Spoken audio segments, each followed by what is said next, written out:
Good morning, Angel. How are you? Good morning, Joe. I'm doing great. How are you? I'm doing good. Ready to dive into our topic today. All right. And I am so excited for us to discuss cultural humility today and talk about the definition of it and the importance of it, and even providing some examples. So, with that, welcome to Social Workers Teacup.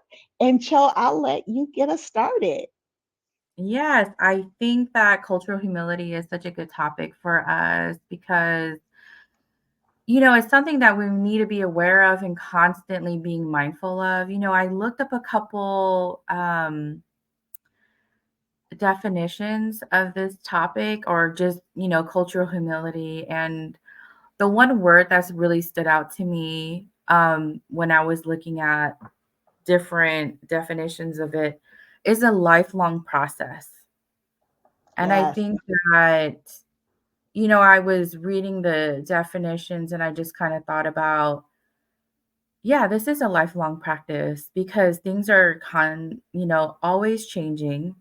People change, the way people live their lives change, cultures change. And I just, couldn't help but sit back and think about my own life, like, the life I had as a child to now and like how things are so different. And, Angel, I shared with you, when I was younger, like my parents were refugees to this country. They didn't speak any English. And, when I grew up, like I was translating, I was filling out documents, I was doing all these things. And Yeah. I feel like I just think about the long life process of, you know, understanding what people are going through in their lives and just kind of seeing how that impact, the decisions for myself, how I make decisions for others because, our jobs Mhm. are so important and we make such important decisions. I think that cultural humility definitely is a lifelong process. And, like I always say, taking the time to really reflect. And you have said that many Yes. times. And, even Yes. part of our self care, what that looks like. So, definitely, it talks about lifelong process of self reflection, self critique, not only learns about other cultures, but one starts with a self examination of our own beliefs and cultural Yes. identities. So, Yes, and recognizing and addressing power imbalances, right? oh yeah, And fostering respectful partnerships. And for me, that's something that you don't get when they I don't know if you remember, but I know in our practice they used to say, "Oh, it's important to have cultural competence." And I hmm used to hate that word because I was like, hmm cultural competence, who's competent of anybody's culture, because it's all hmm different and it's all changing and it's yeah, evolving. And even within, I used to feel like even within my own culture, like hmm just because I'm African American, don't assume that I know what the next African American family does and do in their home, because yeah, we come from different backgrounds. So I much prefer the cultural humility process because it is. You have to reflect on yourself, you hmm have to critique yourself, and we hmm have to recognize and address the imbalances that we have, and we have definitely. to learn how to build respectful partnerships. Like, I have to respect your culture and your hmm family, because the makeup hmm of your culture and your family is different from mine. Doesn't mean that it's wrong or that mine is better or yours is better, right? hmm We have to learn how to work together and respect each other's partnership. Definitely. And and especially, as a social worker, we work with so many different people and communities and stuff like that. One thing that I've been able to feel more comfortable is like asking people more about themselves, like share with me. Like I used to be a little more timid and, like asking like, "Oh, tell me more about that." But, over the years I've come to learn like people love sharing information about themselves. Yes, I yes. remember I was somewhere with my daughter and I could not figure out what language she was speaking. And I had asked her, "What language are you speaking? I have never heard of this before." And she was so more than happy to like in that 5 minutes I learned something about her. So That is so adorable. Yeah, I think, the other thing about cultural humility is people have to understand why it's important. Because some people are Yeah. like, so what? What does it mean? Why is that important? And especially in our field of work, in any field where you work with other humans, right? Cultural Mhm. humility is important. It enhances the client relationship by practicing Definitely. cultural humility. It allows us to build a stronger, more trusting relationship with our clients. Our Mhm. clients feel respected and understood. And when Yeah. their cultural backgrounds and personal experiences are acknowledged, they feel valued and you Yeah. get more places with them. Um, it's I an think important that's service so delivery. so powerful. Mhm. Yes. Yeah, Tell me definitely. more. Tell me more. I was just gonna say, just thinking back on our clients, like, sitting there and just, like, having conversations with them, you could just see their walls come down, Hmm. especially when you're in their house, you're in their space, you're in their daily lives, like, taking the time to really, like, acknowledge what they do. Even as simple as when I go to someone's house, I always ask, "Do you guys wear shoes in the house? Because 'Cause Yes. I'll take my shoes off, Yeah. right? Okay. Hmm. Even as simple as that, like, "Do you guys wear shoes in Hmm. the house? If so, I could take them off." And they're Yes. usually like, "Oh, no, no, no." You're like, "Just come in," just simple as that, things like that. Yeah, it improves service delivery. So by understanding and addressing cultural factors, it can lead to assessments that are more accurate, Mhm, appropriate, mhm. provide better interventions and better outcomes for our families when we practice cultural humility. I just And was yeah, outcomes definitely. You know what what example I think about? So, remember our trainings and they go over, like, physical abuse, and, like, the number yes, one things that stands out of my mind is, like, Southeast Asian cultures and how they do the coining on the back, like, and then it could be yes, mistaken for, like, marks and bruises. hmm, That's, like, completely, like, one thing that just stands out of my mind, like, if someone didn't know or didn't think to ask, like, that could be a yeah, totally different outcome for something that could have been asked and avoided, or, the outcome was different, yes, with yes, culture humility and taking the time to talk to the family and, where, could and just imagine if assumptions were made, what the outcome with that would have been. So, yeah, absolutely. It also provides a reduction of power imbalances. It mhm, helps social workers to recognize and address power dynamics that might exist between them and their clients.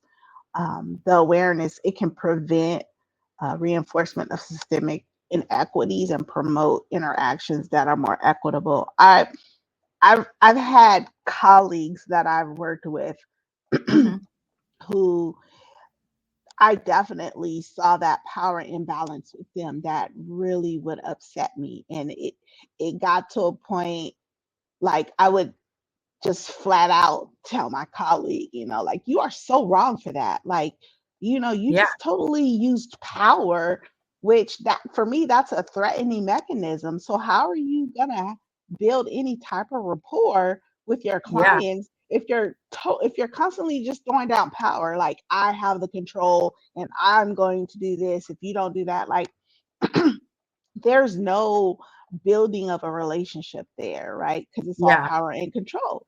And so the client feels intimidated, they feel mhm, forced.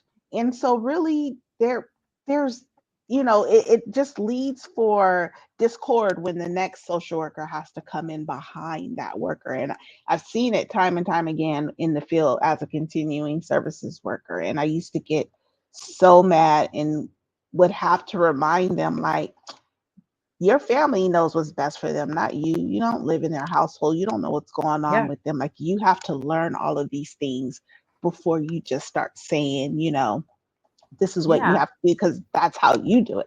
Maybe it worked for you, might not work for them. You got to find out what's workable for them.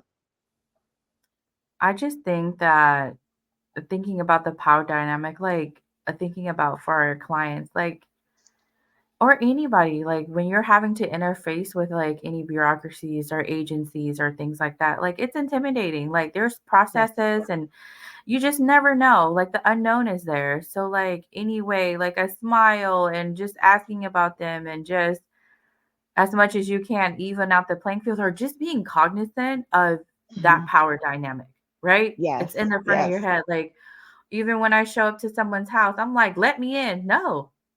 That's definitely not. It's like, "Can I come in?" I don't even go into people's houses unless they, like, Invite. invite me in. Like, Yes. I'm at the door and they're like, "Why aren't you coming in?" I'm like, "Oh, I'm waiting for you to invite me in." I Yeah. don't just Yeah. yeah. So I'm Providing always that respect. yeah. Yeah. So Yeah. definitely. Yeah. Love So and like you said, it's a lifelong process of self-reflection and self-critique. So that also in lines with it's an ongoing personal and professional growth Mhm. for workers, right? So it Yeah. involves continuously learning and self-improvement. This encourages workers to remain open-minded and adapting, enhancing their ability to work with diverse populations. Because it's easy to say, "Oh, I've worked with diverse people," but Yeah. did you use cultural humility when you worked with them, or did you use Oh. power to enforce what you needed to come in and do in that family's life? Oh, that's really powerful. Yeah. Hmm. You can work Yes. with anybody, right? Right. Yeah. You can Yeah. work But with how did anyone. you do it? But how did you Mm. do it? Did you come in with cultural humility, or did you come in and you just enforced your power on them to make them do what you wanted them to do? Oh, that's a very good point. I'll be interested to see and what our listeners have to say about, their experiences and what their thoughts are on that too. So comment below if you guys if you have any stories or things you want to share. But yeah, Yeah, that's and really cool. if you have questions, put in those questions. We always go back and read the questions and we will answer them. You can follow us on Facebook and Instagram. We're on LinkedIn and we will answer any questions that you put in there. Any comments, we'll comment back. Go ahead and you can interact with us even though this is recorded. Yes. Um, So yeah, I just wanted just to, conclude just with cultural humility because we can also jump into cultural competence because I think some people don't know the difference between the two. So I'd kind of like for us to jump on both of those topics. yeah, Um, but practicing cultural humility, it not only improves our professional practice, but it also contributes to a more inclusivity and social justice for our clients that we work with. definitely. I feel Yeah. like I almost feel like we need to start having these conversations like in the workplace more often and not just at trainings. It's true. It's true. Just to kind of remind each other. I know some people probably are thinking like, okay, well, what would that look like? Like, give me an example of what self-reflection and education would look like. So that's just engaging in self-reflection to identify your own cultural biases and assumptions, Mhm. and then seeking out educational opportunities that we have. Like you just said, we have trainings, there's Yeah. workshops, and all of those have different trainings and things that you can learn about different cultures and perspectives because they're always engaging conversations and they're always multicultural when you go to them. So definitely Yeah. seek out those workshops and those trainings. Yeah, they're um definitely really helpful. I was just talking to one of our coworkers and they said they went to a really good training. And one of the things was they said it was actually really fun. Like he had did some kind of um uh exercise with them where like he said all these people are going to die, but you guys figure out which one is going to die and which one we're going to keep. And but he gave them all different scenarios, right? hmm. Like this person is, let's just say, like a doctor, they're like a surgeon, but this is what's happening with them. Do we keep them Or do we keep this person who is, I don't know, on a stay-at-home mom who's raising her 6 kids?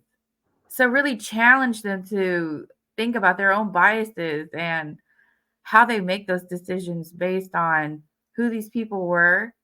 And I think one of my coworkers, because a couple of them took the training, and I think I want to take it to this next time around. They said that the way that they decided who was going to live and who wasn't was based on their contribution to Oh. society. Oh, wow. Okay. Yes, it was a very thought provoking. I Wow. wanted to challenge them and to talk about like what it means for them, what it means Hmm. for a group, and how they were going to come together to make that decision. So just something that I thought about when you said like trainings and stuff like that. Yeah, And absolutely. it could trigger something in yourself, when you're thinking about when you're working with your different clients and processing with your coworkers, which we always do, like, hey, did I make the right decision? Like, what do you Yeah. think? What would you have done different? Because it's Right. a different lens, and also having that conversation is always so important too. Absolutely. Absolutely. There's also great articles out there, if they want to be self-educators, self-learners. Mhm. I read a good one on supporting cultural identity for children in foster care by Ariella Stephenson. That was a Mhm. great article, and they looked at foster youth and their success based on being supported um, through their own cultural identity. So Mm. that was a really good article that I read. One of the other things that they provided was an example of client-centered approach, and I know that they've been talking about that in the child welfare system for probably about 10 years now, being client-centered, taking a client-centered approach, and that has where social workers need to understand the client's unique cultural background and personal experiences and Mhm. ask those open-ended questions, listening actively without making assumptions based on the client's appearance or just known cultural affiliations. How those what do you call those, oh my gosh, I can't, it's slipping my mind right now, but the those social norms, that the assumptions that they make about certain cultures Mhm. without so they're saying let that go in without that client Mhm. centered approach is that client knows themselves, not you don't know anything about them. It's like going in with a clean slate, and then you're learning everything about that Mhm. person and their family. Mhm. Um, and then they talked about collaborative goal setting, which I know in our agency they've been trying to do that since the cat tool. I think you were around when we had that cat tool. Yeah. Doesn't always work, but instead of imposing, our own ideas and solutions, that we Yeah. work collaboratively with the client to set their goals and develop their plans that are Mhm. culturally appropriate and meaningful to the client. Because we all know Yeah. when things relate to us and we have input, we're more out to do them than if somebody just comes to you and say, "Hey, Cho, you got to do this, this, this, this, and this," and you're like, "Oh, okay, well, okay, if you say so," but there's Yeah. no buy-in because you didn't Yeah. you didn't have any say. You weren't able to say, "Oh, well, I work when that is happening. Is there something else that I can do?" Like, "Oh, maybe I can do this." There's no buy-in from you, really. We didn't acknowledge any of your expertise about your own life or Yeah. your Yeah. own culture Yeah. because you might do something different. Yeah. I totally agree. And I think we that is so like crucial to like our case plans and stuff that we create. I mean, I don't Yes. have a solution, but I just think about what would we call it? The complicating factors that come in. And it's just like, let's Yeah. even get down to basics. Okay. Providing services in a language they understand, right? Absolutely. Yes. Let's start there. Yes. Yes, And absolutely. another thing that came to mind for me is I had a client who wasn't even 18 yet, but everyone refused to provide her services in the way she needed because she wasn't an adult. But she sure Wow. did have some adult problems, right? Yeah, yeah, yeah. Um, yeah, just even And starting with that. yeah. And then the last example was advocacy and allyship. Advocacy for policies and practices that promote cultural inclusion and equity. It's, I always say we're handicapped because all of Yeah. these policies come down, but none of those policymakers ever worked in child welfare. Mm, They've never walked in our shoes. Um, and so it's up to us to support our clients as they navigate the intricacies of our institutions, right?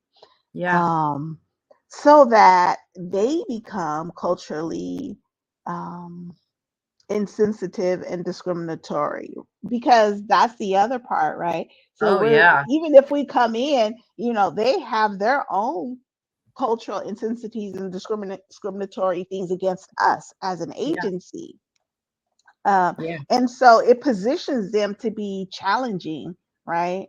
And Mhm. hard to change because they're like, you're against me anyway. You don't like me anyway. Or And even so, hard to connect with.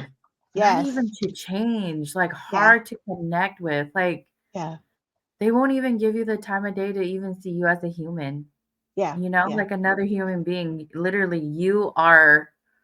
you're like a Lego piece from that block. You're no different. yeah. So, um, Definitely receive that. Yeah. I think it's very yeah, important to see that too. As that also plays into the power dynamic that happens with our families.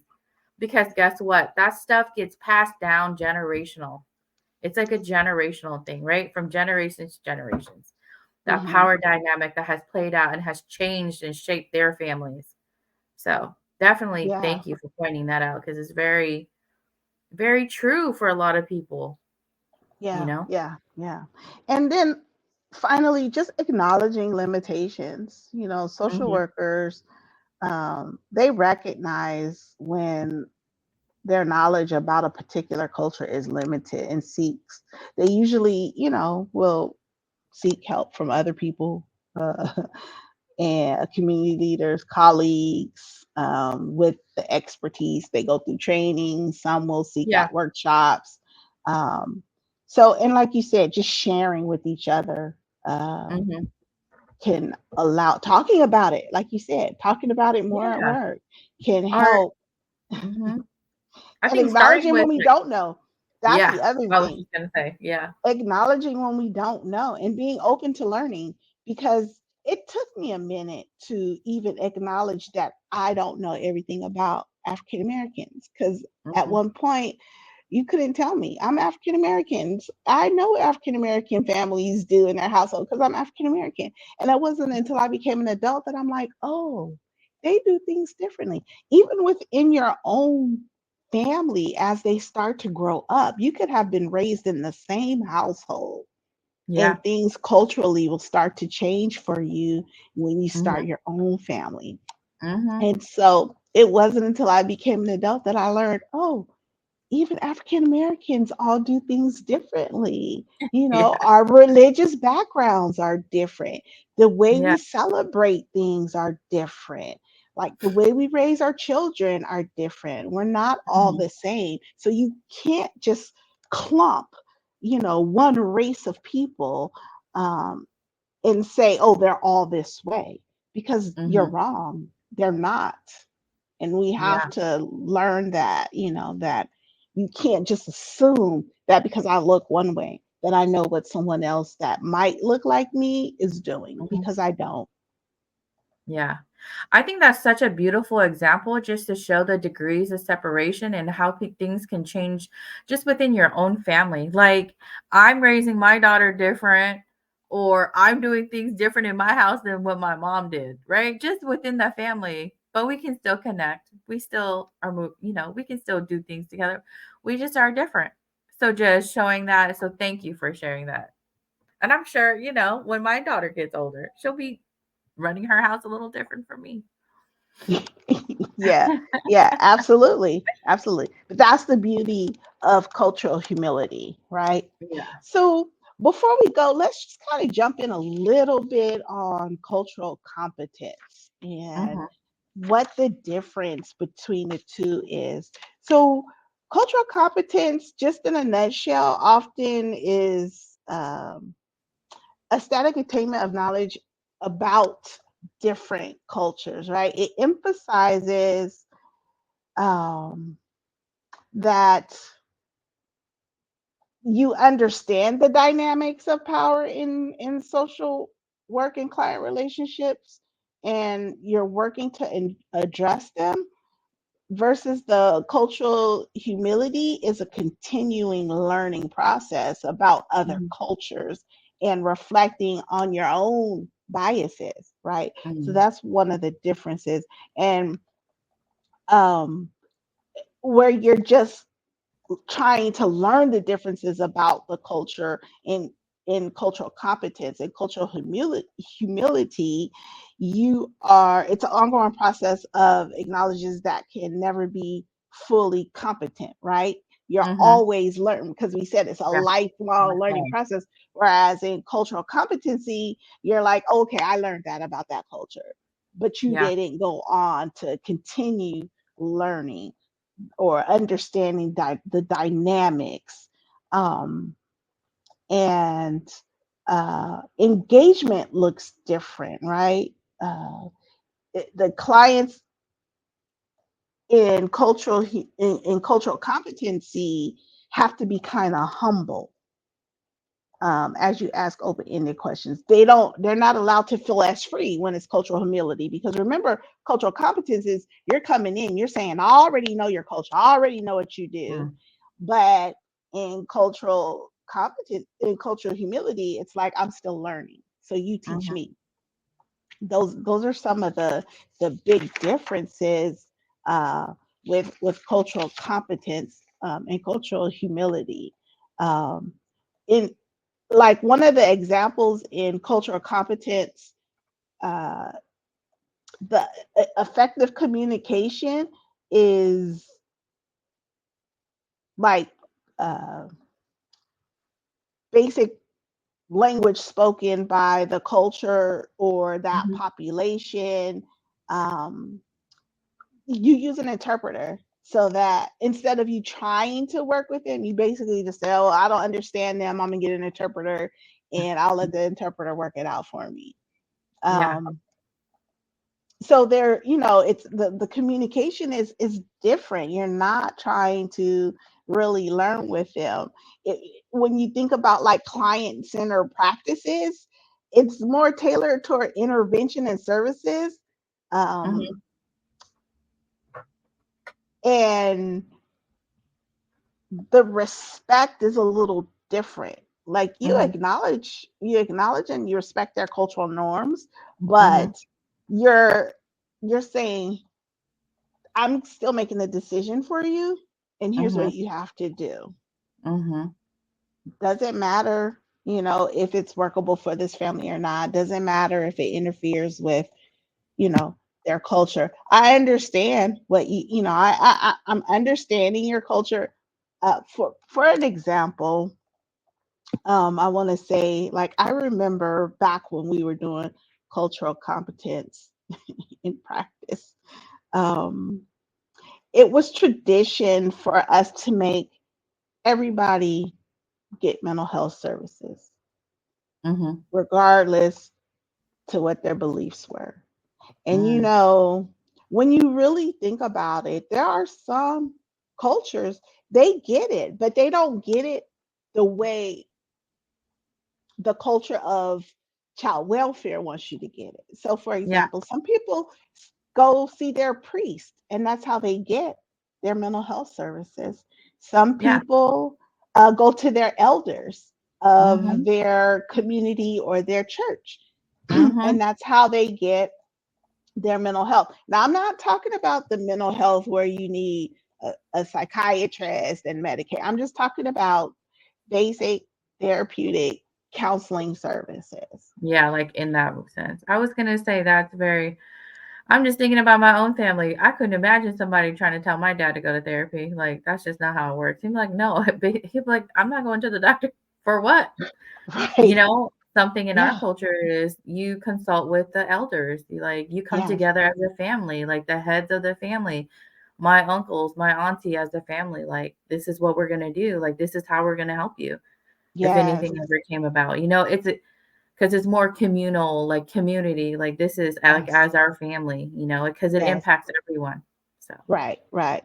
And so mhm, in cultural competence, when case managing, for example, when working with, if you're working with a Latina family, those families usually have generations involved in there. And mhm, so it would be important to bring in all of the generational family that is mhm. necessary if you're having like a team meeting. Yeah. Um, so those are some of the differences with cultural competence and cultural humility, um, in just working, working with clients. Um, Now, there's a few barriers that we didn't get a chance to get into. There's external barriers, internal barriers. Um, and, those are things that we can always come back to and talk about. But I Mhm. really would like to hear from our viewers, what they Definitely. thought about this topic today and if they want to Mhm. hear more, if, you know, what questions they might have so that we can go back and we can answer those for them. Definitely. I would love to hear how people practice cultural humility, how they self-reflect, or if it's even something they agree with, or if it's something, if it's a thing Yeah, for them. So right. yeah, If they've even heard of it. yeah, happy to hear any comments or have questions or anything like that. I would love to hear from you guys. So again, you can find us on Social Workers Teacup, and that's in Instagram, Facebook, LinkedIn. Hit us up, and we're also on YouTube. So hit us Yes. up, let us know, give us your feedback. If you have any topics that you'd like for us to touch on, hit us and let us know. We'll gladly look into it. Or even if you want to join us as a guest, we will be more than happy to have you to discuss a topic. So, yes. Absolutely. And so I understand our last podcast, we had a lot of interest in the self um, care. And so we are going to do another one. We're going to do a self care part two, where we Mhm. go live and we're going to invite our viewers in so that they can join our discussion because we had a lot of feedback and a lot of people wanted to join us live. So we are going to Yes. do a part two. Yes. We don't have the exact date and time, but as soon as we do, we'll put it in one of our media places for you to locate, and you can join us on that day and time that we post. So be on the lookout. All right. Thank you, Thank you, Cho. everyone. Thanks, everybody.